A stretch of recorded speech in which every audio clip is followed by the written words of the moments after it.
ഒരു പാകിസ്ഥാന്റെ പ്രധാനമന്ത്രി ഇത്ര രൂക്ഷമായിട്ട് ഇന്ത്യക്കെതിരെ ആക്രമണം നടത്തിയെന്ന് ഒരു ഫോറത്തിൽ, പ്രത്യേകിച്ച് ഒരു ഇന്റർനാഷണൽ ഫോറത്തിൽ, ലോകം ഭരിക്കുന്ന ഉരുവപ്പെട്ട എല്ലാ നേതാക്കളും, പ്രധാനമന്ത്രിമാരും പ്രസിഡന്റുമാരും അവരുടെ ഉദ്യോഗസ്ഥരും ഗ്ലോബലായിട്ട് എല്ലാ മീഡിയയും കവർ ചെയ്യുന്നൊരു ഇവൻ്റായത്. പക്ഷേ ഇന്ത്യയുടെ ജയശങ്കർ ഇന്ത്യൻ മീഡിയ ഒക്കെ ഭയങ്കര കൊഴിപ്പിച്ചെഴുതി, അതോ ചെയ്തു ഇത് ചെയ്തു. മനസ്സിലാക്കുക, ഗ്ലോബൽ മീഡിയ ടച്ച് ചെയ്തില്ല. പാകിസ്ഥാൻ പ്രധാനമന്ത്രിയുടെ സ്പീച്ച് വലിയ പ്രാധാന്യത്തോട് കൊടുത്തു. എന്തൊക്കെയാണ് പാകിസ്ഥാൻ പ്രധാനമന്ത്രി പറഞ്ഞത്? ഇന്ത്യ അഗ്രഷൻ, അതായത് കടന്നുകയറി ആക്രമിക്കാൻ ശ്രമിക്കുന്നു.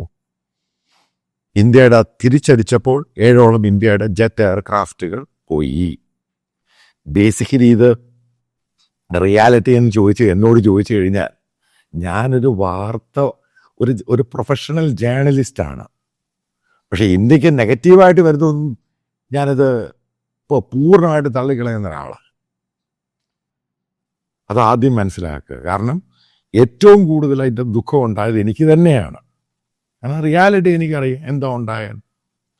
അതേപോലെ തന്നെ അയാൾ പറയുകയാണ്, ഇന്ത്യയിലെ ന്യൂനപക്ഷങ്ങൾ, അത് കഴിഞ്ഞ് അവരുടെ മറ്റൊരു സ്പീക്കർ ഇന്ത്യ അതിനെ കൗണ്ടർ ചെയ്ത് പ്രസംഗിച്ചു കഴിഞ്ഞു. അവർ പറഞ്ഞു, ഇന്ത്യയിലെ ക്രിസ്ത്യാനികളെയും മുസ്ലിങ്ങളെയും വല്ലാതെ ആക്രമിക്കുന്നു, അവർ വീടുകൾ പൊളിക്കുന്നു,